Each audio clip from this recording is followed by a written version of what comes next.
We'll talk about the Tories today and their gigantic, ginormous, whopping L that they received, among many other things. But beyond that, it's not exactly a sign of good things to come. And I will tell you exactly why. Not because I'm some hater who's always saying like, oh, progress is never happening or anything. Good W for Jezza as an independent in Islington. We'll talk about that as well. But Tories were so... Scotland didn't even vote for its own guys. Dude, it is pretty crazy seeing this massive wave of support, dude. Reform didn't do well as predicted. Shame that where I live voted for them. Wait, what do you mean didn't do as well as predicted? No, they did gangbusters. What are we talking about? Reform did predicted as in 13 and only got 5 or 4. No, but that's still, guys, in comparison to the exit polls, they did way worse. But it doesn't matter. They still got millions of votes, okay? It's like the British Nazi Party getting millions of votes. That's not... Reform won second in 98 seats. Like, you cannot tell me that this is not legitimately troublesome. This is the British Nazi Party, dude. It is crazy. And here's why it's damaging, because immediately people start going, reform isn't as extreme as other right-wing parties in Europe. Like, people are already doing people have this tendency, without recognizing what they are doing, to normalize extremist politics. And this unfortunately never happens for leftist politics. It never happens for like socialism. It only happens for further and further reactionary right-wing politics. And I don't even think that that guy is like secretly a reform supporter or anything. I just simply think that that guy is doing the predictable thing that many people do when they see a genuine cause for concern, and then their first reaction to this genuine cause of concern is not to analyze it and go, oh my God, this is damaging, this is terrifying. There's millions of people in our neighborhoods that went and voted for like out and about fascists. Second place in 98 districts is unimaginably bad, especially because of what I said earlier, that like the conservatives, in order to launch a stronger opposition, will most likely play the role of normalizing reform's policies. You've seen this already happen with the AfD in Germany. You've seen this happen with Marine Le Pen, the nationalist the party in France. It starts off marginal, and then before you know it, 2 election cycles later, you're like, what the fuck's going on? How do we get here? And there's always people like myself who have been covering this stuff for years and years, who is telling you every step of the way, this is unimaginably scary. Reform nearly got half as many votes as Labor. Quite worrisome here. Yeah, look at this. Labor's landslide victory, definitely Labor's landslide victory kind of muddies the waters given the way that like British politics works in terms of what their actual performance in totality looks like. Their actual performance in totality is insanely scary in comparison to former Labor politics and former Labor numbers. And also when you look at something like this, when you look at the vote numbers across the board, Reform UK got 4 million. That is like, I don't know what to say. That is so terrifying. That is unimaginably terrifying. That is a red alarm bell. That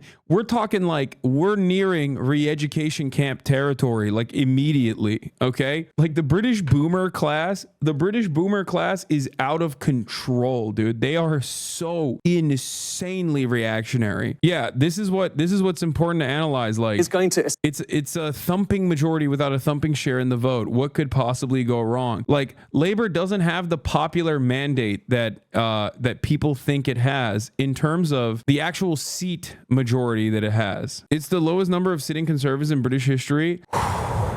Dude, I don't think you understand. Conservatives are out. Okay, yes, and that's a good thing. 14 years of austerity, and finally the British people were like, bro, we are so poor. What the hell's going on? These guys have fucked us. And I heard this 5 years ago. 5 years ago, it was 9 years of Tory austerity. Something needs to change. Obviously, anyone who's the primary opposition party was going to win this election by a landslide. That's not the question here.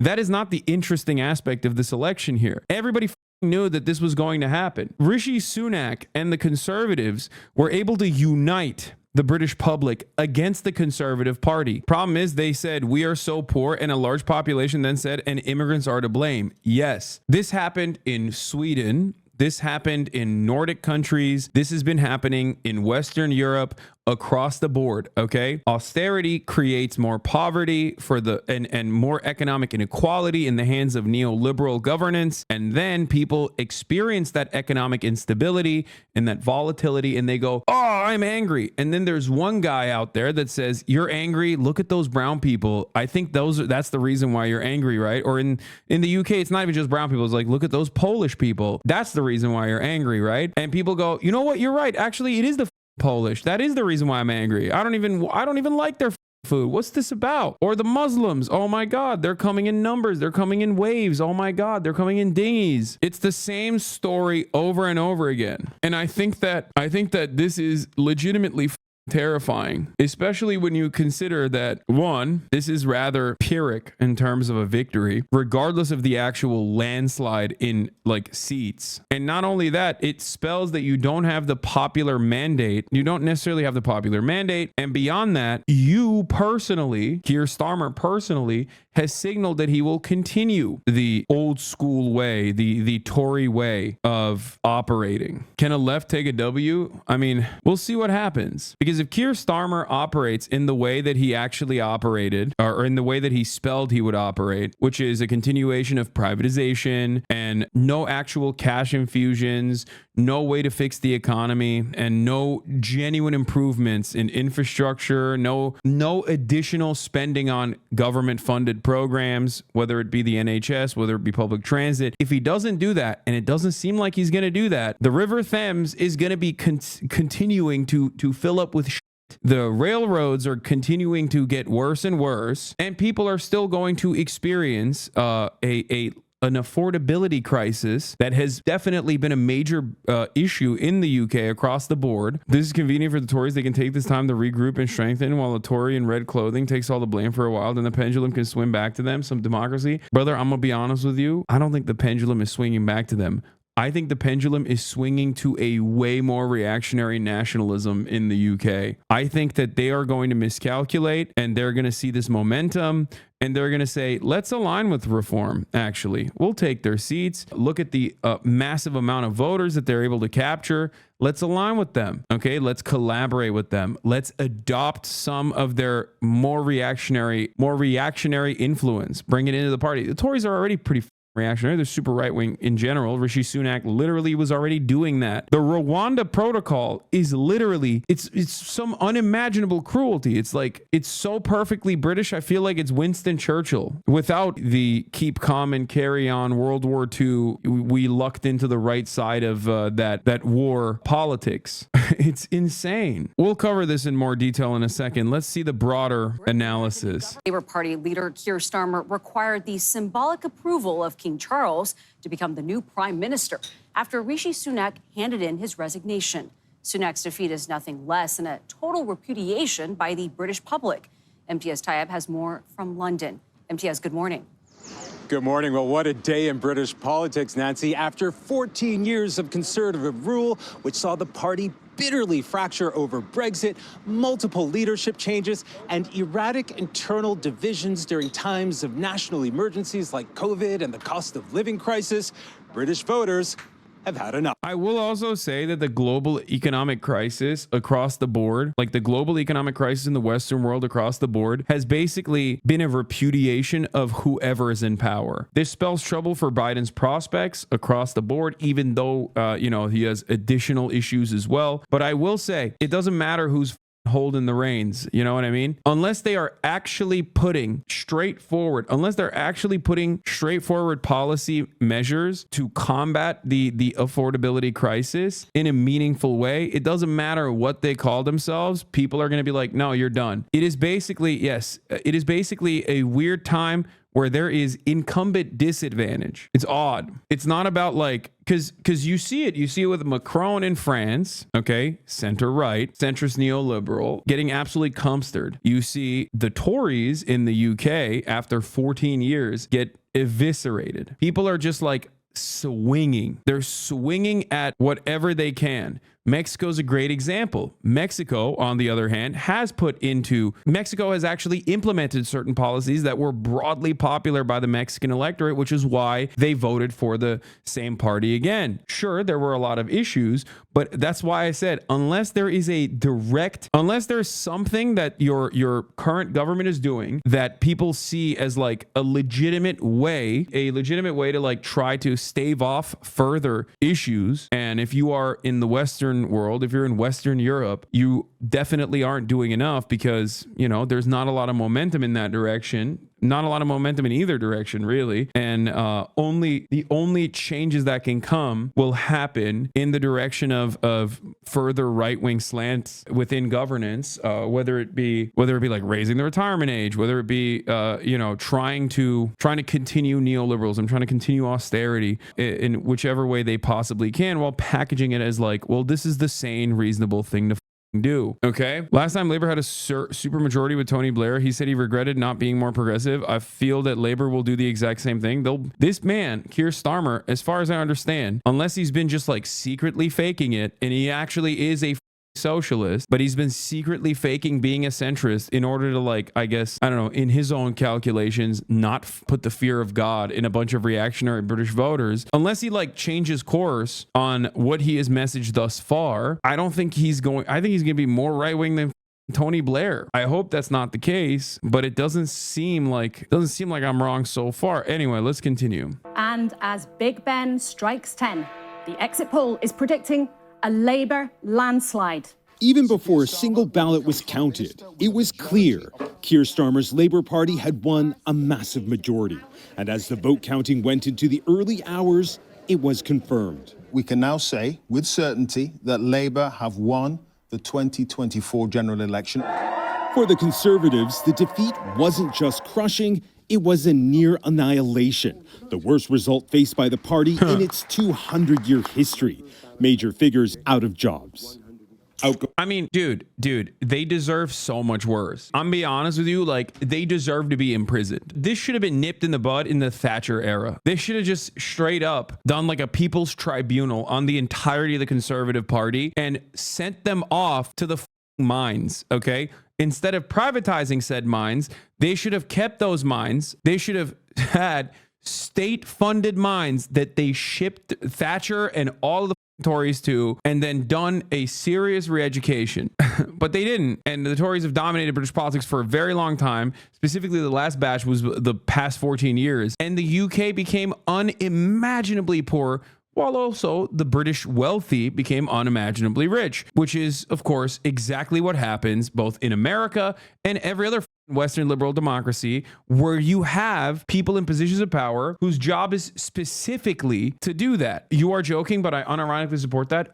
Am I joking? Who said I'm joking? Prime Minister Rishi Sunak soon conceded his party's brutal defeat.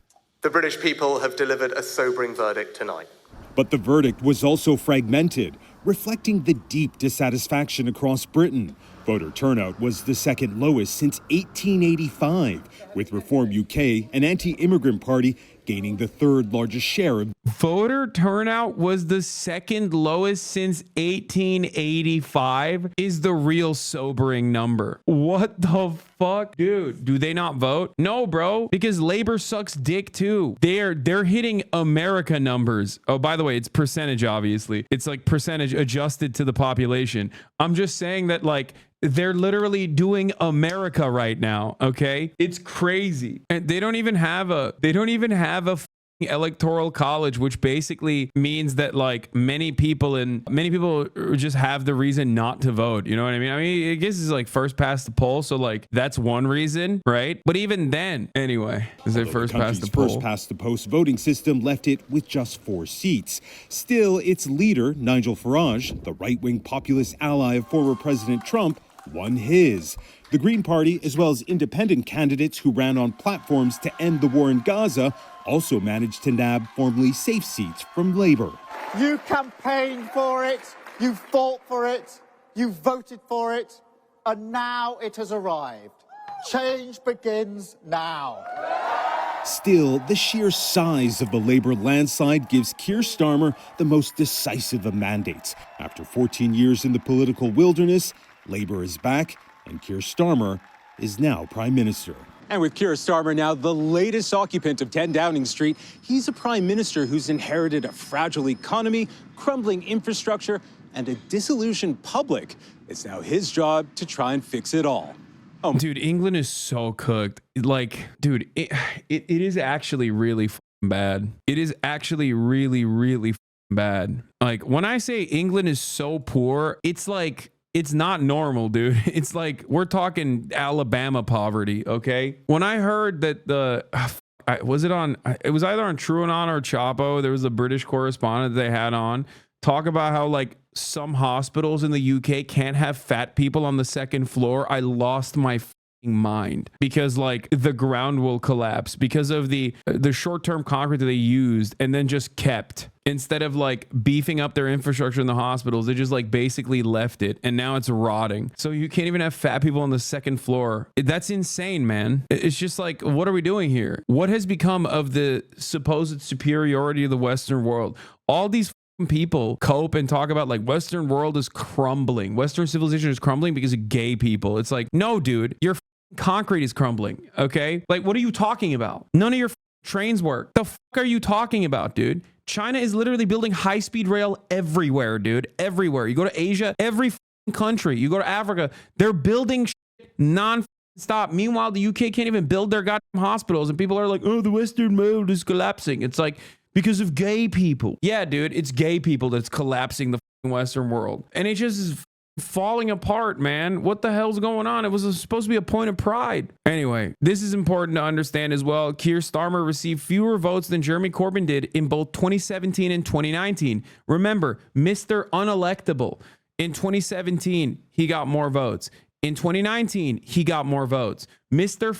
Unelectable. That's because Labour didn't gain a lot of supporters in that time. Conservatives just lost a lot. No, yes, conservatives did lose a lot. But the major problem here is that given the crisis within the Conservative Party, Starmer should be cooking, okay? Starmer should be fucking cooking. Like, what are we talking about? He's the guy, right? He's the method. He's the movement. That's the way they presented it. Here's the UK food bank users, dude. It is mint. I mean, maybe they just open up more food banks. I don't know. Data lies sometimes, but like even then, shouldn't we support Keir Starmer as a visionary leftist, nevertheless, who led to the UK finally back to leftism? Yes, a visionary leftist. He's a revolutionary Stalinist, actually. He's a revolutionary Marxist. I'm super stoked for the UK. He's sending Rishi Sunak to a Labour camp. All right, Labour wins by a landslide. Let's look at the Starmer versus Blair versus Corbyn comparisons. Starmer is going to essentially more or less match what Tony Blair achieved in 1997 when it comes to seats in Parliament.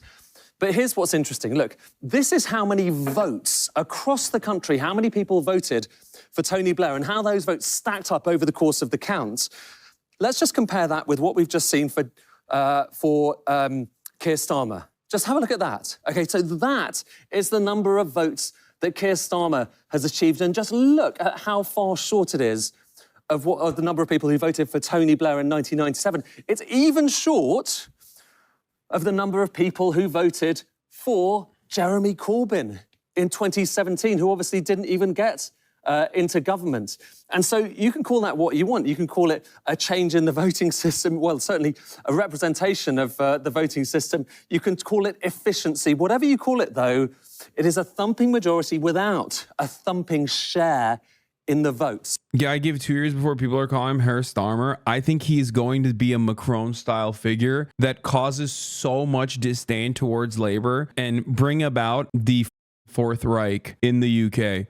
That's my prediction. I hope I'm wrong. I really, really, really hope I'm wrong. But I'm telling you right now, it feels like we're at the precipice. If Keir Starmer continues with austerity, if Keir Starmer continues with privatization, if Keir Starmer continues with conservative policies with a red sticker on it, I'm telling you, if he does that, we're talking reform UK, whatever the fuck it is. Maybe reform takes over the Conservative Party entirely. Maybe it's just simply reform. You're staring at the barrel of a goddamn gun, okay? You are staring down fascist mobilization in the UK like you've never seen. If he continues this, now maybe he doesn't. Maybe he was lying this entire time.